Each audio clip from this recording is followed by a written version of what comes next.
दोस्तों नमस्कार। Dictation number 7 है। स्पीड रहेगी 100 वर्ड पर मिनट की। डिक्टेशन स्टार्ट होगी 5 सेकंड के बाद। स्टार्ट।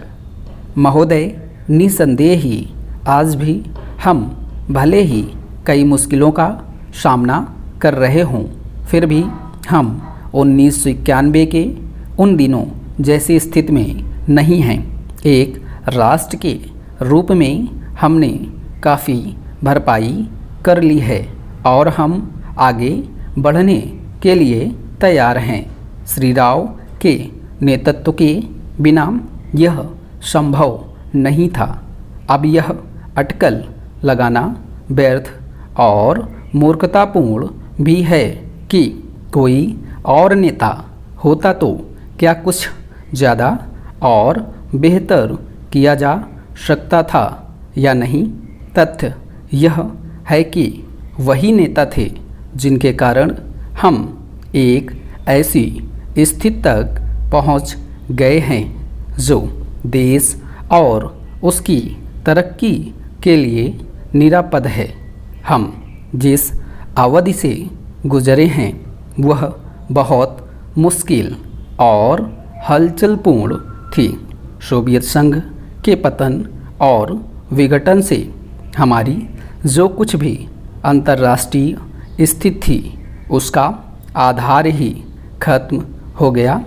ऐसा लगता है कि हमारे देश में कुछ लोग इस घटना का पूरा मतलब नहीं समझ पाए हैं। बेशक यह कम्युनिस्टों और आधुनिक समाजवाद के अन्य समर्थकों के लिए बेहतर चिंता का विषय था। इससे उन सभी निष्पक्ष देशभक्तों को काफ़ी दुख हुआ जिनके लिए सोवियत संघ अच्छा मित्र था और अकेली विदेशी शक्ति थी जो हमेशा हमारे साथ खड़ी होती थी। उससे हमें काफ़ी नैतिक और भौतिक समर्थन भी मिला था। हमारे देश में सोवियत संघ के तमाम मित्रों में भी सभी लोग यह नहीं समझ पा रहे हैं कि आर्थिक, वैज्ञानिक और प्रौद्योगिकी के हिसाब से इसका क्या मतलब था और है। जब हमें सख्त ज़रूरत थी तो कोई ऐसा नहीं था जिसकी ओर हम देखते। घबराने और अपने देश को दिवालिया राष्ट्र घोषित करने के बजाय प्रधानमंत्री ने मुश्किलों का डटकर मुकाबला किया। हमें इस संकट से निकालने की व्यवस्था की और साहस के साथ देश को एक नए आर्थिक रास्ते पर अग्रसर किया। कांग्रेस ने अपने चुनाव घोषणा पत्र में इसकी मोटी रूपरेखा न बना ली होती तो बेशक यह संभव न हो पाता। इस घोषणा पत्र के मुख्य निर्माता स्वयं राजीव गांधी थे और इसे तैयार करने में श्री राव उनके मुख्य सहायक थे।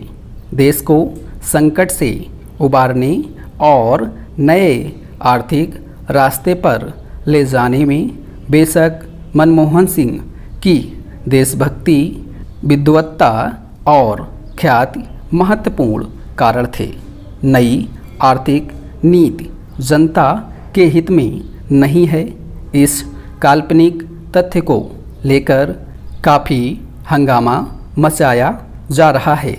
इसके उलट अगर उसे अपेक्षित ढंग से लागू नहीं किया जा रहा है तो इसकी वजह यह है कि जनता के नाम पर हर तरह की आंशिक और कॉरपोरेट मांगें पूरी की जा रही हैं। प्रधानमंत्री ने 2 महत्वपूर्ण तरीकों से नई आर्थिक नीतियां बनाने में अपना योगदान दिया है। सबसे पहले तो उन्होंने नई नीति लागू करने के लिए मध्यम मार्ग अपनाने पर जोर दिया है। नए आर्थिक कार्यक्रम को लागू करने में उन्होंने जो दूसरा महत्वपूर्ण योगदान किया है वह है इसके पक्ष में राष्ट्रीय सहमति बनाना। महोदय, हमारे देश में राजनैतिक विचारों में जितनी भिन्नता है उसके मद्देनज़र यह एक असाधारण बात है, जबकि इनमें से ज़्यादातर लोग यही ठाने रहते हैं कि चाहे जो हो और जो भी मुद्दा हो उन्हें विरोध करना है। चुनाव में झटकों और यदाकदा टेढ़े मेढ़े रास्तों के बावजूद प्रधानमंत्री के नेतृत्व में आर्थिक नीति बनाई गई है उसे राष्ट्रीय स्तर पर स्वीकार कर लिया गया है। माकपा से लेकर जनता दल और भाजपा तक आर्थिक क्षेत्र में मूलभूत सुधार के अलावा पंजाब में नाटकीय बदलाव आया है। बंदूक की लड़ाई की जगह अब पूरी तरह बैलेट की लड़ाई ने ले ली है।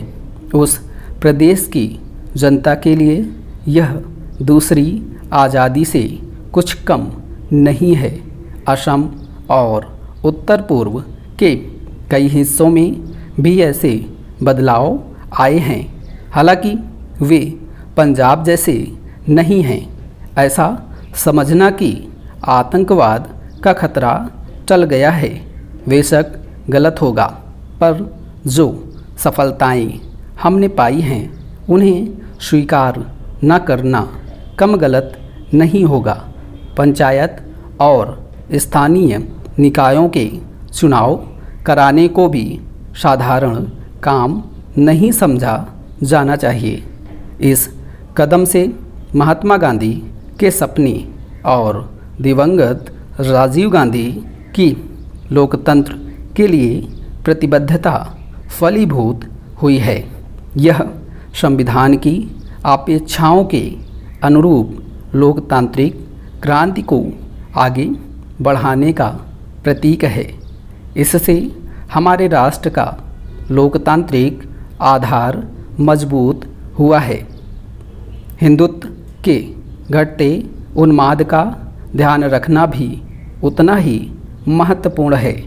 भाजपा और शिवसेना को चुनावी सफलता भले ही मिल गई हो, पर राष्ट्रीय स्वयंसेवक संघ का नेतृत्व भी मानता है कि उसका मुख्य कारण कुछ राज्यों में भ्रष्टाचार, बढ़ती कीमतों, बेरोजगारी आदि जैसी सामान्य समस्याओं से निपटने में कांग्रेस सरकार की नाकामी थी, न कि सांप्रदायिक भावनाएं। हिंदू सांप्रदायिकतावाद में स्पष्ट कमी आना बहुत बड़ी राष्ट्रीय उपलब्धि है। इन सबसे महत्वपूर्ण है सार्वभौमिक मामलों में भारतीय व्यक्तित्व का फिर से उभरना। इसके आयाम हमारे विदेश संबंधों में आर्थिक अंश की वृद्धि से कहीं अधिक है। चीन से संबंध लगातार सामान्य होते जा रहे हैं। भारत ईरान संबंध फिर कायम हो गए हैं। इसी तरह दक्षिण अफ्रीका के साथ परस्पर लाभ के सहयोग की नई संभावनाएं बनी हैं।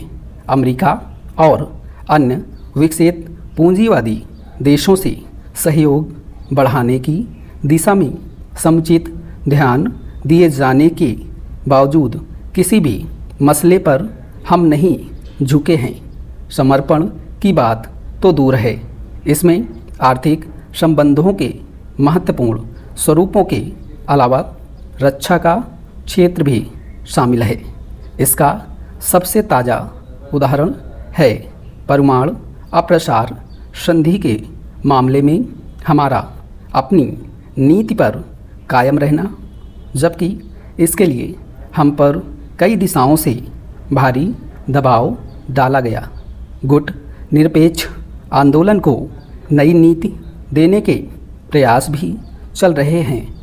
इन सब उपलब्धियों को मिलाकर एक वाक्य यह है कि प्रधानमंत्री ने सबसे बड़ा काम यह किया कि हमारे देश में शासन पुनः स्थापित कर दिया और लोकतंत्र को सुदृढ़ बनाया। स्टॉप।